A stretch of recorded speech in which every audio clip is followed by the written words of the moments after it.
nariz, ¿no? Oído o incluso sanguíneo. Otro de ellos, que es una cápite aparte, son los traumatismos craneoencefálicos, ¿no? Cuando hay fracturas óseas que llevan hacia lo que los gérmenes entran por contigüidad a las meninges. ¿Qué síntomas o los síntomas que producen inicialmente una infección del sistema nervioso son variados en general? Pero ¿cuáles son los que tenemos que tener en cuenta y sospechar claramente en una infección? Dolor de cabeza, convulsiones, náuseas, vértigo, confusión y fiebre. Justo hoy día que hemos estado en la emergencia con dos de sus compañeras, hemos visto un paciente con estos síntomas, ¿no? Un paciente que venía por síntomas respiratorios iniciales, dolor de cabeza, fiebre y convulsión, ¿no? Cuando tenemos dos o más de estos síntomas, estamos obligados a descartar una infección del sistema nervioso central. Continuamos. Los procesos infecciosos pueden provocar daño cerebral por muchas razones. Primero, porque interfieren en el suministro de sangre, produciendo trombosis, microtrombosis habitualmente, ¿no? Hemorragias o obturación completa de los vasos sanguíneos, ¿no? Cuando hay una obturación completa de un vaso sanguíneo, puede producir isquemia, falta de suministro sanguíneo. Pueden afectar las membranas de las neuronas, alterando las propiedades eléctricas o sus propiedades enzimáticas. Altera el equilibrio metabólico de la glucosa y el oxígeno de las neuronas, llegando a provocar su destrucción. Y ustedes saben que las células neuronales que se destruyen no se vuelven a reaparecer, no hay reproducción neuronal, ¿no? Hay plasticidad neuronal, que es otro término, pero no hay nacimiento de nuevas neuronas. Provocan frecuentemente edema cerebral. Esto es por un mecanismo inflamatorio, básicamente. A ver, comenzamos con el gran grupo de infecciones virales, que son las más frecuentes realmente. Hay dos virus clásicos que afectan al sistema nervioso, los que son neurotrópicos y los virus pantrópicos, ¿no? Los neurotrópicos son infrecuentes, ¿no? Por ejemplo, la poliomielitis o el de la rabia. Tienen una especial afinidad por células nerviosas y solamente atacan al sistema nervioso. En cambio, los virus pantrópicos, por ejemplo, el herpes simple, enterovirus, entre otros, pueden afectar al sistema nervioso y a otras partes del organismo, ¿no? Por ejemplo, el virus enterovirus, que es uno de los más frecuentes y los más benignos en el sistema nervioso, empieza con un tema respiratorio y luego, por continuidad, atraviesa la barrera hematoencefálica, se va hacia el sistema nervioso y puede producir las famosas meningitis virales por enterovirus, ¿no? Entonces, estos virus atacan a múltiples órganos inicialmente, digestivo, respiratorio, y cuando las defensas continúan bajas, atraviesan la barrera hematoencefálica, pero son benignos en la parte del sistema nervioso. ¿Cuáles son los síntomas clásicos de una meningitis viral? Alteración del estado mental, Brudzinski, que son signos meningios, cefalea, el ABCDF, ¿no? Que esta es una forma como uno puede identificar habitualmente estos problemas. Entonces, alteración del estado mental, Brudzinski, que es un signo meningio, cefalea, rigidez de nuca, que es otro signo meningio, Kerman, que es otro signo meningio, y fiebre, ¿no? Que son los clásicos síntomas. Un ejemplo de ellos, que es el más benigno, es el enterovirus. Otro ejemplo de ellos, que es el otro extremo, que es el que más hace daño, es el herpes virus. La meningitis por herpes simple, ¿no? Realmente es una encefalitis lo que produce, porque el herpes simple tiene la propiedad o la atropía por los lóbulos temporales, ¿no? Entonces ataca, no solamente entra a las meninges y se queda ahí, sino también va a la parte de la masa encefálica, a la zona temporal del sistema nervioso. La encefalitis por herpes simple es una infección central y constituye una emergencia médica por su alta morbilidad y mortalidad. Se trata de una enfermedad muy grave. Esto puede llegar a la muerte si es que no se trata en las etapas iniciales, causada por la infección por el virus herpes simple. Muchos pacientes no sobreviven a la segunda enfermedad. Aquí lo más importante es diagnosticarlo a tiempo para poder dar un manejo inicial oportuno. Sigamos. Hay muchos pacientes que muestran una alteración muy severa, ¿no? Hacen deterioros cognitivos bastante marcados.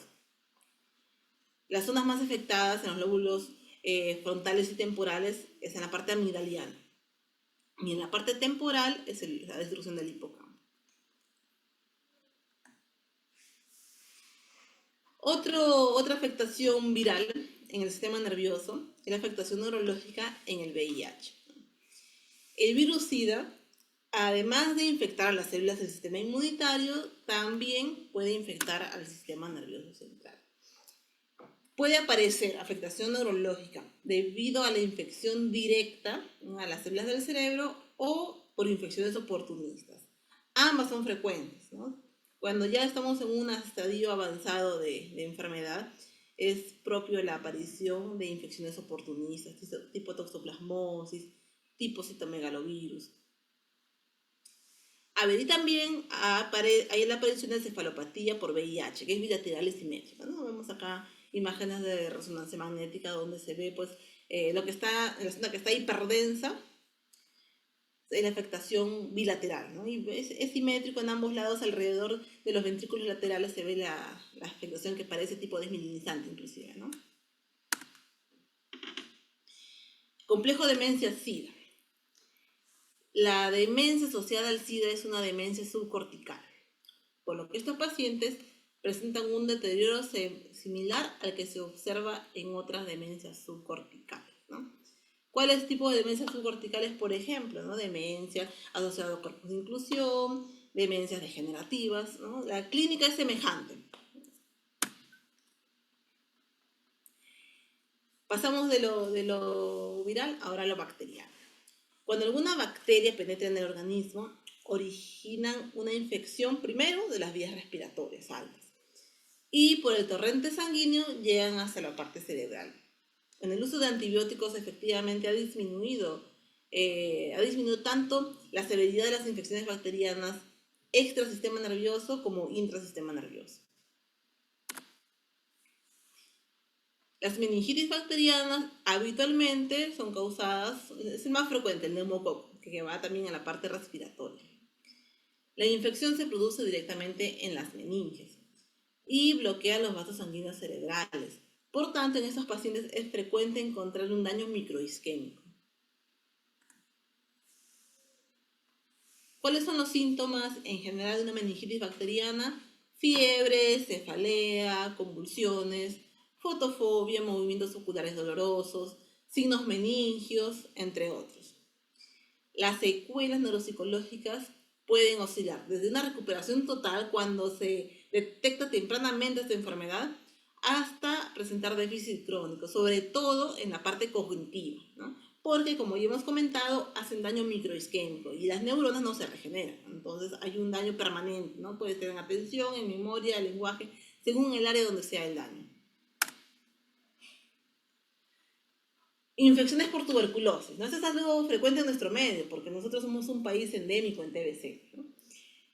Las meningitis tuberculosas, por tanto, constituyen una consecuencia de la prima infección por tuberculosis, que puede ser años después, ¿no? De haber tenido una infección inicial. ¿Qué vemos? Podemos una meningitis propiamente dicha o tuberculomas intracerebrales, que son lesiones tipo granulomatosas, como vemos en las imágenes. También podemos tener abscesos cerebrales, que es la acumulación de pus, de células inmunitarias y de otros materiales en el cerebro. Esto es causado por una infección bacteriana primaria que llega al sistema nervioso central a través de la sangre, ¿no? Eso es como que una representación de una infección a distancia, ¿no? Puede ser un paciente que tiene sepsis por cualquier bacteria y por infección a distancia hacen abscesos intracerebrales o secundario a algún traumatismo, en los TECs, por ejemplo, ¿no? Los traumatismos encefalocranianos o pacientes que son sometidos a intervención quirúrgica en las cuales no hay mucha asepsia, mucha limpieza, pueden también ser formadores de abscesos intracerebrales.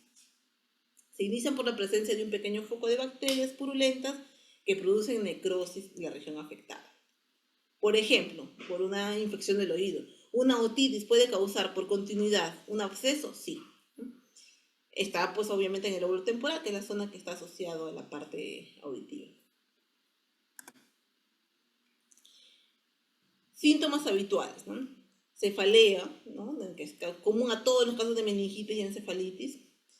Convulsiones según la localización. Alteración del nivel de conciencia, desde la letargia hasta el coma.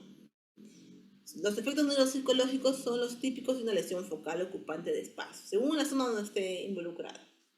Por ejemplo, está ubicada en zona temporal, frontotemporal, pues izquierda en el hemisferio dominante, va a afectar el habla, va a afectar la comprensión. Si es subcortical, la parte cognitiva, según la zona donde está afectado.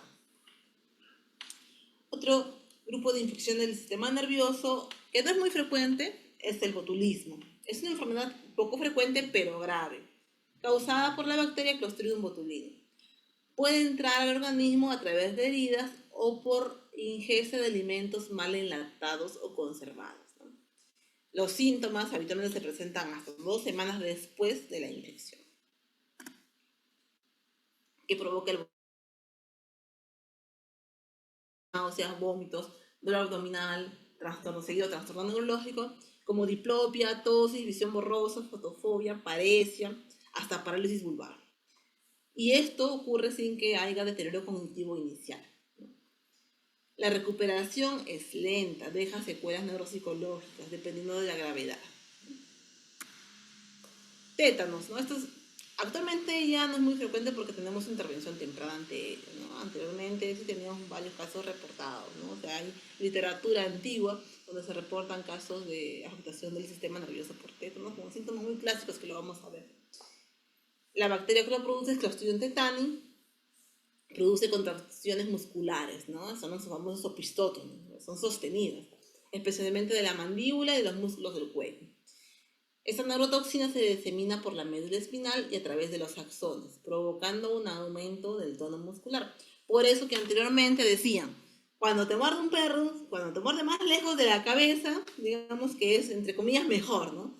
Pero si te muerde más cerca de la cabeza, del cerebro, si te muerde en la cara, ¿no? En el brazo, va a ser más rápido, si el perro está contagiado por tétanos, va a ser más rápido que esta bacteria viaje hacia el sistema nervioso, ¿no?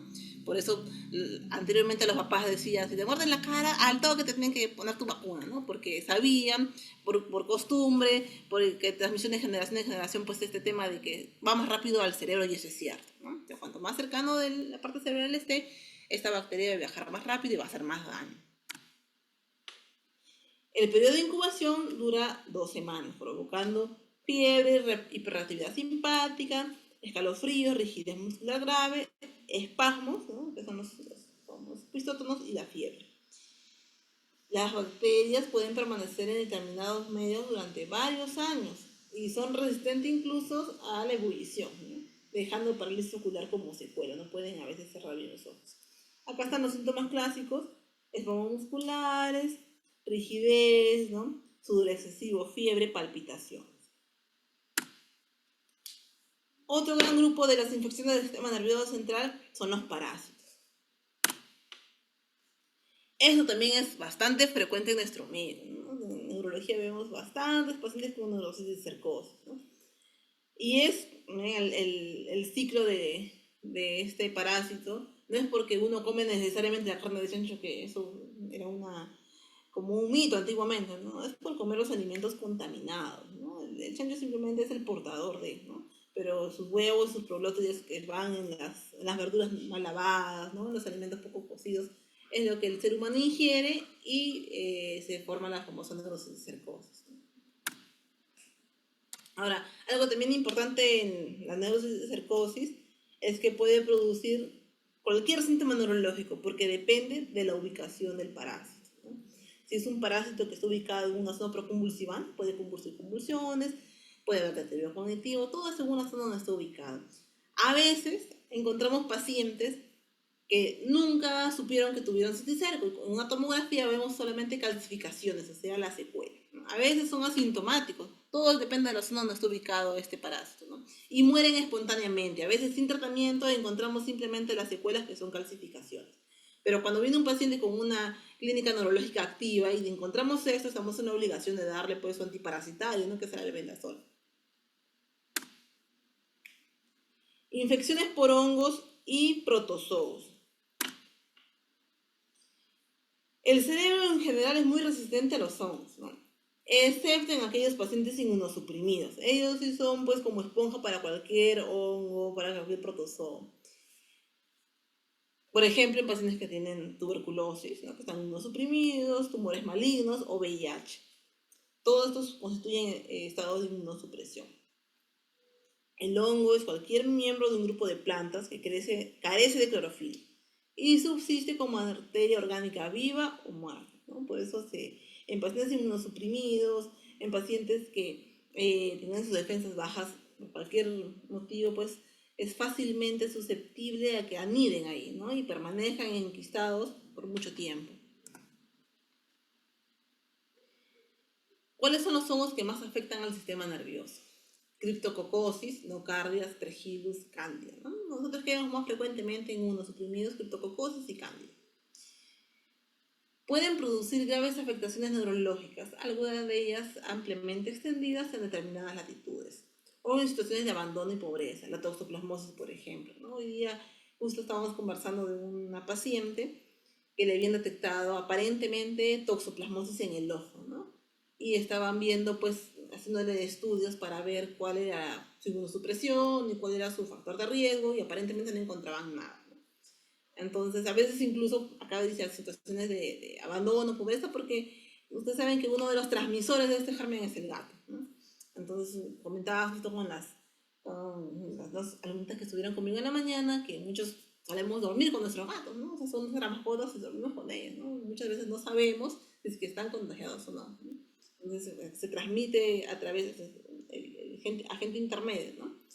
Y nos transmite a nosotros como agentes finales de la enfermedad. La toxoplasmosis y la malaria son dos modalidades de infección provocadas por protozoos. Como consecuencia de las infecciones micóticas, son frecuentes las meningitis subagudas. O sea, las meningitis subagudas son aquellas que van los síntomas. Y luego pueden complicarse incluso con abscesos cerebrales. En todas ellas, como vemos, son algo común es que las funciones cognitivas pueden verse afectadas, ¿no? Malaria cerebral, esto tampoco no es muy frecuente actualmente, ¿no? Porque tenemos un mejor control de... es frecuente en áreas subtropicales con bajo desarrollo socioeconómico. Entre ellas está incluido nuestro país, ¿no? Es producida por el Plasmodium falciparum, transmitido por picadura de mosquitos anófeles. Eso más o menos es una visión epidemiológica, que la tasa de mortalidad, 0.33, es baja. 2% de los pacientes que se infectan de malaria producen daños del sistema nervioso, bajo la forma de meningoencefalitis aguda, llegando a causar degeneración neuronal. ¿Cuáles son los síntomas habitualmente? Fiebre, escalofríos, malestar, dolores musculares, anemia, delirio, convulsiones y estupor. Y estos síntomas son muy semejantes a lo que actualmente estamos viendo en pacientes que tienen afectación neurológica por dengue, ¿no? Sabemos que ahorita estamos en nuestro país y algunos países sudamericanos, estamos con una alta tasa de pacientes con dengue. Yo imagino que es por la condición climática, acumulación de agua, son pozos, entre otros, ¿no? Que son los lugares donde crecen estos zancudos, ¿no? Y los pacientes que tenemos actualmente hospitalizados son pacientes que tienen dengue hemorrágico, por eso se hospitalizan. Entonces, estos pacientes suelen hacer afectación neurológica, suelen hacer encefalitis por dengue. Y como tienen pues las plaquetas bajas, hacen plaquetopenia, hay microsangrados intracerebrales, ¿no? Su pronóstico muchas veces es malo, ¿no? Y los que sobreviven de la meningitis y encefalitis por dengue quedan con secuelas neurológicas también. Neurosífilis. La neurosífilis, también se llama como neurolúes, afecta al 20% de los pacientes con sífilis. Y esta es un cuadro especial porque se manifiesta de manera muy tardía, incluso 20 años después, ¿no? ¿Qué vemos nosotros en el hospital? Pacientes que se estudian por deterioro, por demencias, ¿no? Tenemos un paciente adulto mayor, 70 y tantos años, con una demencia. Y en el interín, o sea, parte del protocolo de un estudio de demencia es pedirle una serie de imagen cerebral y exámenes de sangre, incluida BDRL. Cuando encontramos una positividad BDRL, estamos en la obligación de hacer una punción lumbar para ver si hay neurolúes, ¿no? O sea, BDRL, el líquido cefalorraquídeo. Y ocasionalmente, no es muy habitual porque hemos encontrado pues casos aislados de neurolúes, neurosífilis, que aparece como un deterioro cognitivo, como un cuadro demencial, ¿no? Uno le da tratamiento y es uno de los pocos casos de demencia reversible, ¿no? Y mejora el tema cognitivo. Puede llegar a afectar de diversas maneras al tejido cerebral. Una de esas es la parálisis general progresiva, llegando a causar demencia, lo que les comentaba, alteraciones psiquiátricas y afectación motora. Estos cuadros se manejan, ¿no? Se ponen penicilina y son reversibles. En conclusión, las infecciones del sistema nervioso central son frecuentes en la atención de urgencias y pueden tener un origen viral, bacteriano, parasitario, entre los más frecuentes. Debido a ello, es necesario tener toda la anamnesis, ¿no? Toda la información sobre el paciente y realizar un examen neurológico completo. La mortalidad ha disminuido, dado pues que tenemos muchos más fármacos a la mano actualmente en comparación con la época antigua, ¿no? Tenemos el uso de antibióticos. Actualmente, ¿qué es lo que hacemos nosotros? Ante un paciente que tiene una sospecha de una meningitis aguda, le coberturamos con todo, le hacemos la punción lumbar, le coberturamos con todo y esperamos resultados. Según los resultados vamos retirando, ¿no? Porque es mejor darle un abordaje temprano que tardío, ¿no? O sea, antes esperaban los resultados e iniciaban tratamiento. Ahora, como tenemos a la mano pues antibióticos, inclusive antivirales, llega el paciente, le ponemos todo el antiviral, le ponemos antibiótico, esperamos resultados y según eso reevaluamos, ¿no? Que es un abordaje mucho más temprano para evitar pues los daños colaterales en un paciente. Bueno, también pues acá lo que se menciona es importante, ¿no? El uso de antibióticos ha ayudado a la desaparición de ciertas infecciones, pero también ha contribuido a la aparición de otras, ¿no? O sea, nosotros lamentablemente en los hospitales tenemos un sobreuso de medicamentos, ¿no? Pero pues ahí tenemos que balancear según el estado del paciente. Lo más importante es evitar que el paciente llegue a tener déficit, sobre todo en aquellos pacientes jóvenes, ¿no? Porque los pacientes que tienen meningitis, encefalitis virales por herpes virus y no se les da manejo oportuno a tiempo, no se les pondrá antiviral a tiempo, que es el aciclovir, tienen déficits muy severos, ¿no? Pueden quedar inclusive con secuelas permanentes. El caso más resaltante que nosotros hemos tenido en el hospital es el caso de una joven, ¿no? De 25 años que estaba haciendo sus prácticas de derecho en un estudio de abogados. Entonces llega a su trabajo un día y comienza a hablar incoherencias, ¿no? Comienza a hablar incoherencias, se desmaya y convulsiona. Delante de todos se asustan, lo llevan al hospital, ¿no? Llega al hospital con la convulsión, le ponen su medicación, su diazepam, pero lamentablemente en esa época, estoy hablando de hace 15 años atrás, no teníamos antivirales de manera continua en el hospital. Había épocas en las que había, luego fallaba. No le dieron antiviral de manera oportuna, ¿no? Simplemente le coberturaron con antibióticos. Cuando salen los resultados y vemos que esto es un tema viral, recién se le inicia, creo que a los 5 días después, ¿no?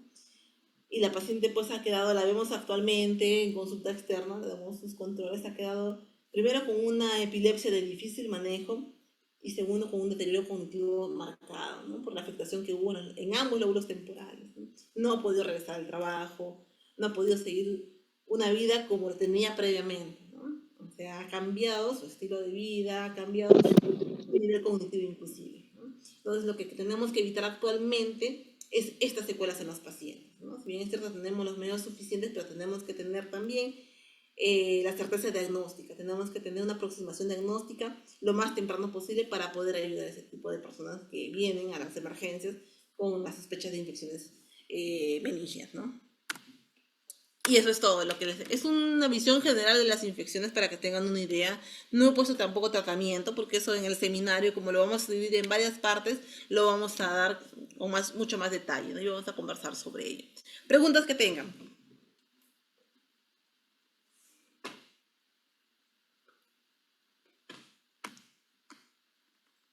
Si no preguntan, quiere decir que todo está claro.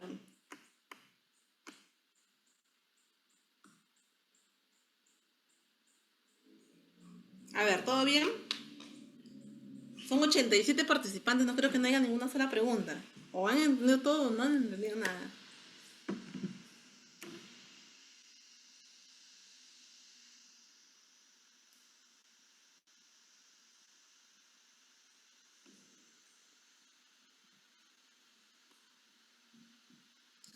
No las puedo ver. A ver, déjame ver. ¿Quién es el delegado?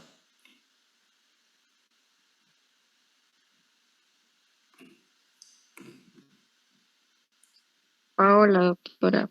Hola. Uy, Presente, doctora, aquí. Hola. a ver, mira. La idea de de estas charlitas que damos es que sea dinámico, ¿no? O sea, si es que algo no entiende, abren el micro, consulten, ¿no? Porque la idea es que la información, el tema, les sea de utilidad, no solamente ahorita que estamos en neurología, sino luego para después. Ahorita que están ustedes rotando presencialmente en los hospitales, estamos pues con grupos y podemos ver pacientes, podemos realmente extrapolar lo que estamos viendo, lo que estamos escuchando en la teoría hacia algo práctico, ¿no? Hoy día que hemos estado en la mañana con dos de sus compañeros han tenido la oportunidad de ver varios pacientes con diferentes sintomatología neurológica, ¿no? Que es lo más frecuente que vemos en la emergencia. Ustedes que van a terminar luego, van a ir a su internado y luego a su serum, tienen que llevarse una idea clara para poder sospechar. Porque imagínense llegar a un lugar internado en el serum y no poder diagnosticar de una parálisis de B, ¿no? Que son los cuadros más sencillos que hay en neurología, ¿no? Pues tienen que tener idea clara de los temas más importantes en neurología para por lo menos sospecharlo, ¿no? O sea, quizás no lleguen a la gente la parte final de la causa, nada, pero por lo menos sospecharlo y saber a dónde derivar, ¿no? Por eso son importantes esos temas, por eso no se tratan tan a profundidad, porque lo importante es la visión general que tienen que tener ustedes. Ahorita ya en los seminarios capaz lo podemos ver un poquito más a profundidad de un tema, ¿no? Es como son varios que van a exponer, inclusive con terapeutas,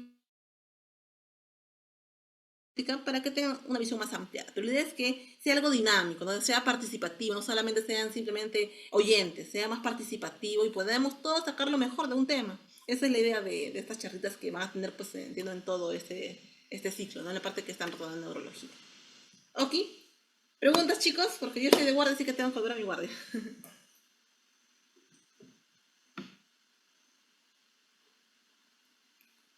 Ya, ok, bueno, entonces sobreentiendo que todo está claro. Así que ya en los seminarios cuando nos reunamos, a ver, ya, perfecto. Listo. Entonces ya nos vemos en la siguiente clase. Muchas gracias, chicos.